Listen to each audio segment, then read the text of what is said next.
नमस्कार, आप देख रहे हैं एवन उत्तराखंड। मैं हूं विक्रम सिंह राजपुरोहित। शुरू करते हैं खबरों का सिलसिला, लेकिन उससे पहले अभी तक की हेडलाइंस पर एक नजर।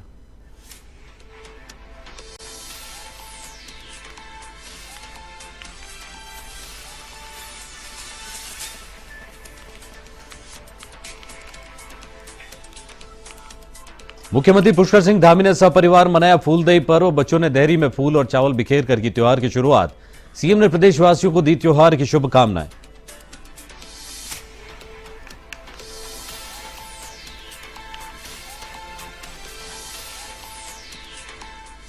यूजीसी को मिली राष्ट्रपति की मंजूरी। मदरसा बोर्ड अध्यक्ष ने किया स्वागत। कांग्रेस ने बताया वोट बैंक की राजनीति।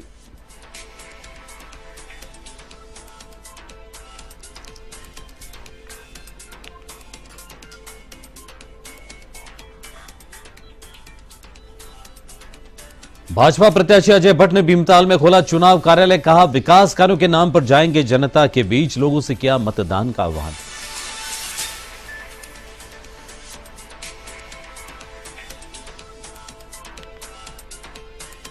वृंदा करात ने वनभूलपुरा का किया दौरा। दंगा प्रभावित क्षेत्र के लोगों से की मुलाकात। कहा प्रशासन की गलती से हुई इतनी बड़ी घटना।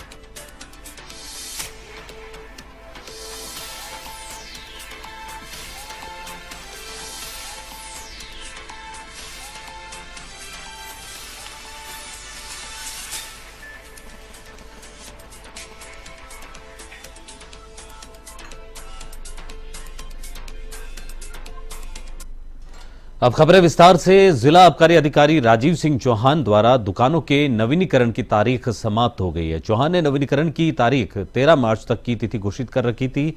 इसके बाद जितनी दुकानें शेष बच जाएंगी उनके लिए 19 मार्च को लॉटरी की प्रक्रिया अपनाई जाएगी। चौहान ने बताया कि वित्तीय वर्ष 2024-25 के लिए व्यवस्थापन की प्रक्रिया गतिमान है।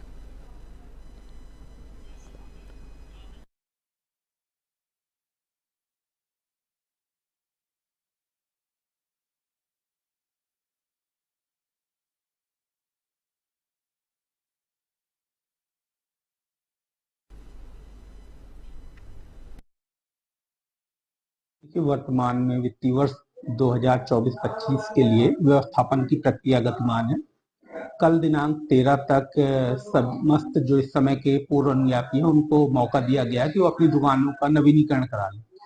जितने नवीनीकरण हो जाएंगे उसके बाद जितनी दुकानें शेष बचेंगी उनके लिए लॉटरी प्रक्रिया अपनाई जाएगी, जो कि 19 मार्च को है। सीपीआईएम की वरिष्ठ नेता वृंदा करात ने बनभूलपुरा के दंगा प्रभावित क्षेत्र का दौरा कर स्थानीय लोगों से बातचीत की।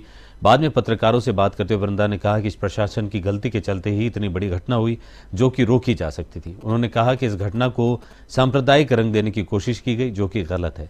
उन्होंने पुलिस द्वारा गिरफ्तार की गई महिलाओं को छोड़े जाने की बात कही और कहा कि दंगे वाले दिन बनभूलपुरा में रहने वाला फहीम मारा गया, जिसका वीडियो फुटेज साक्ष्य सामने है, परंतु पुलिस ने इस मामले का अभी तक संज्ञान नहीं लिया है।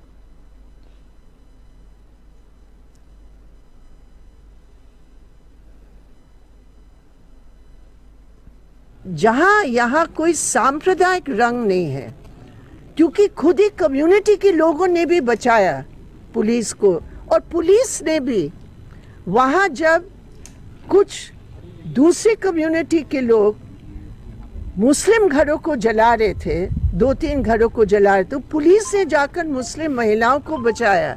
ये भी बात सामने आई जो मुस्लिम महिलाओं ने खुद किया। तो हम सिर्फ एक छवि सामने रखकर ठीक नहीं रहेगा, लेकिन मैं समझती हूँ बहुत निर्दोष गिरफ्तार हुए। भाजपा द्वारा लोकसभा चुनाव के लिए प्रत्याशियों की घोषणा की शुरुआत होते ही भाजपा चुनावी मोड में आ गई है। नैनीताल लोकसभा सीट से केंद्रीय रक्षा राज्य मंत्री अजय भट्ट के नाम की घोषणा होने के बाद उन्होंने भीमताल में अपने कार्यालय का शुभारंभ किया, जिसमें भीमताल विधायक राम सिंह कैडा, भाजपा जिलाध्यक्ष समेत मंडल अध्यक्ष और भाजपा कार्यकर्ता मौजूद रहे। इस मौके पर अजय भट्ट ने कहा कि हम विकास कार्यों के नाम पर जनता के बीच जाएंगे और जो लोग चुनाव बहिष्कार की बात कर रहे हैं उनसे कहना चाहता हूं कि वे अपने संवैधानिक अधिकार का इस्तेमाल करें और वोट जरूर डालें, चाहे वो वोट किसी को भी दें।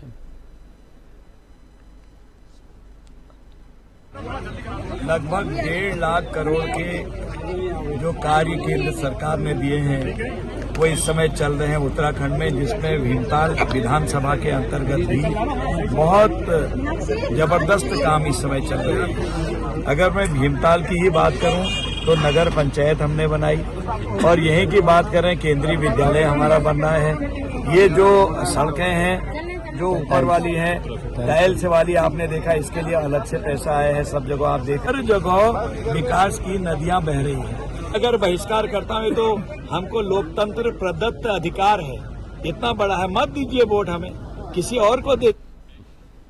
मुख्यमंत्री आवास में उत्तराखंड का लोक पर्व फूलदेई पर्व उत्साह और उमंग से मनाया गया। मुख्यमंत्री पुष्कर सिंह धामी ने सपरिवार इस पर्व को धूमधाम से मनाया। धामी की उपस्थिति में मुख्यमंत्री आवास में रंग बिरंगे परिधानों में सजे बच्चों ने देहरी में फूल और चावल बिखेर कर पारंपरिक गीत गाते हुए त्योहार की शुरुआत की। इस मौके पर मुख्यमंत्री ने सभी बच्चों को आशीर्वाद देते हुए उनके उज्जवल भविष्य की कामना की। इस मौके पर मुख्यमंत्री ने प्रदेशवासियों को फूलदेई के त्योहार की हार्दिक बधाई और शुभकामनाएं देते हुए देश और प्रदेश की सुख समृद्धि की कामना की।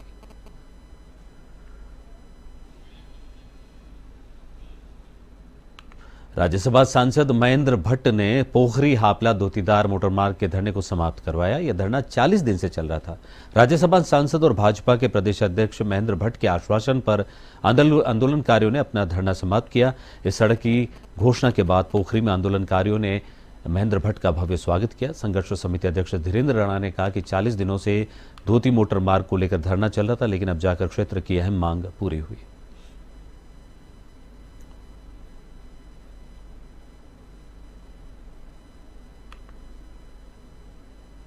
करने की जरूरत नहीं है, ये षड्यंत्र के तहत हो रहा है। मैं विश्वास से कह सकता हूं, जो भी सड़क चमोली जनपद के अंदर जिन क्षेत्रों में सड़क की आवश्यकता होगी, मैं आपका खड़ा हूं, उन सड़कों को प्राथमिकता बनाएंगे। आपने धोतीदार की सड़क को 2 या 3 दिन में 7वां फेज थर्ड फेज का हो जाएगा, मैं घोषणा कर रहा हूं। अब मैं राज्यसभा सांसद भी हो गया, मुख्यमंत्री आपके पास। राज्यसभा सांसद श्री महेंद्र भट्ट जी आए हुए थे, तो उन्होंने आज यहाँ पे कल जो कि गोपेश्वर में घोषणा मुख्यमंत्री जी के द्वारा और महेंद्र भट्ट जी के द्वारा की गई, तो उसके एवज में आज हमने यहाँ पे इस 34वें दिन पे इस कार्मिक अनशन को समाप्त करने का फैसला लिया है। कांग्रेस ने पौड़ी गढ़वाल से गणेश गोदियाल को लोकसभा प्रत्याशी बनाया है। उन्होंने मीडिया से बातचीत करते हुए कहा कि जैसे कांग्रेस के द्वारा 3 टिकट जारी होने की बात का पता चला, कार्यकर्ताओं में काफी उत्साह देखने को मिला। गोदियाल ने कहा कि उन्हें टिकट मिलने के बाद सभी कार्यकर्ताओं में जीत के जुनून का संचार हुआ।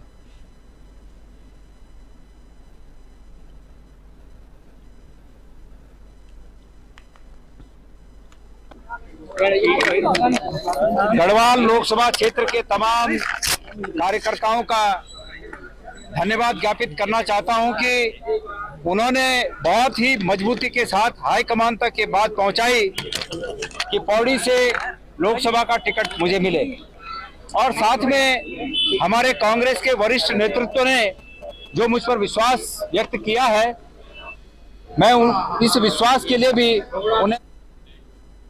उधम सिंह नगर के खटीमा में बीजेपी ने वैदिक मंत्रोच्चारण और ढोल नगाड़ों के साथ हवन यज्ञ करने के बाद लोकसभा चुनाव कार्यालय का शुभारंभ किया। लोकसभा चुनाव प्रभारी और वरिष्ठ भाजपा नेता दान सिंह रावत ने फीता काटकर कार्यालय का शुभारंभ किया। इस अवसर पर आयोजित बैठक में कार्यकर्ताओं को चुनाव में जी जान से जुट जाने का आह्वान किया गया। उन्होंने चुनाव प्रक्रिया को सफलतापूर्वक संपन्न कराने के लिए सभी कार्यकर्ताओं और पदाधिकारियों को और उनके दायित्वों के बारे में जानकारी दी। इस दौरान कार्यकर्ताओं ने 400 के लक्ष्य को पार करने हेतु दृढ़ संकल्प लिया।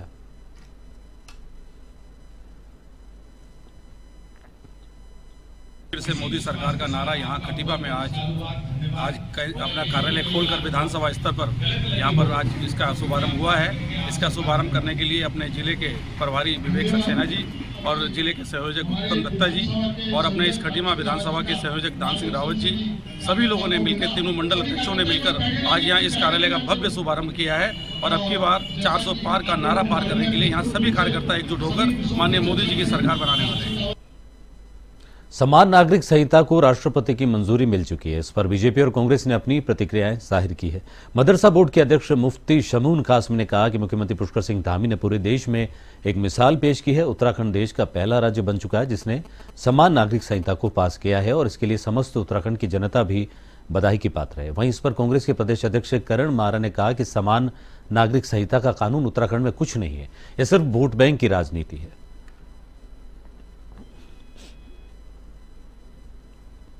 आज देवभूमि उत्तराखंड के माननीय मुख्यमंत्री श्री पुष्कर सिंह धामी जी और देवभूमि के तमाम बाशिंदे और खास तौर से जो हमारे सरकार का अंग हैं वो सब बधाई के पात्र हैं।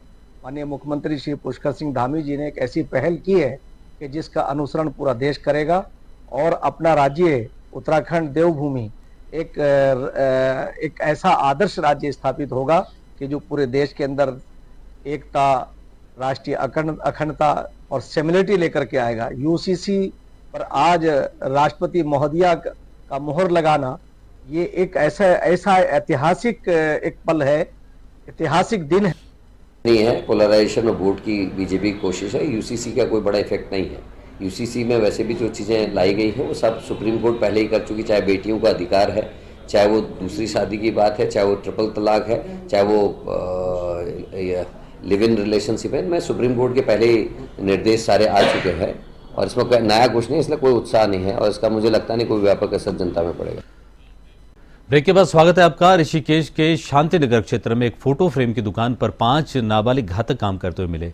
श्रम प्रवर्तन से पिंकी टमटा एसटीएफ और बचपन बचाओ आंदोलन ने नाबालिगों को अपनी हिरासत में लिया। दुकान मालिक के खिलाफ कोतवाली पुलिस को तहरीर देकर मुकदमा भी दर्ज करवाया है।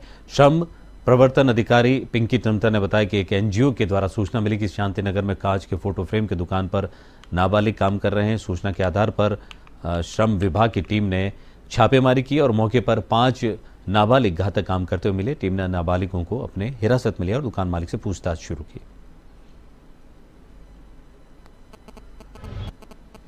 आज डीटीएफ की कार्रवाई की गई है, जो डीएम साहब की अध्यक्षता में हमारी टीम गठित है बाल श्रम के चिन्हीकरण के लिए। तो उसमें हमें बचपन बचाओ आंदोलन द्वारा शिकायत मिली थी, जिस पर निवेदिता मैम द्वारा हमको डायरेक्शन दिया गया कि आप तुरंत जाके कार्रवाई कीजिए। तो वहाँ पर लगभग 5 नाबालिग बच्चे काम करते हुए मिले। एक फोटो फ्रेम की शॉप है, वैष्णवी फोटो फ्रेम, शांतिनगर में है। तो 5 बच्चे, जिसमें से एक तो 13 साल का है, बाकी सब 18 से नीचे हैं। लेकिन चूंकि वो फ्रेम कटिंग पर कटर से काम कर रहे थे तो खतरनाक में आ जाता है। तो हमने 5 के खिलाफ, 5 बच्चों के चिन्हित करके मालिक के खिलाफ कार्रवाई की। कांग्रेस ने अल्मोड़ा लोकसभा से फिर प्रदीप टमटा को अपना प्रत्याशी बनाया है। टिकट मिलने के बाद पहली बार अल्मोड़ा पहुंचने पर कार्यकर्ताओं ने भव्य स्वागत किया। टमटा ने हाईकमान को प्रत्याशी बनाने के लिए धन्यवाद दिया और कहा कि भाजपा ने पिछले 10 सालों से लोकसभा क्षेत्र में कोई बेहतर काम नहीं किया है, जिससे इस लोकसभा के लोग ये कह सके कि यहाँ के सांसद ने ये काम किया। उन्होंने दावा किया कि कांग्रेस उत्तराखंड की 5 सीटों को जीतेगी।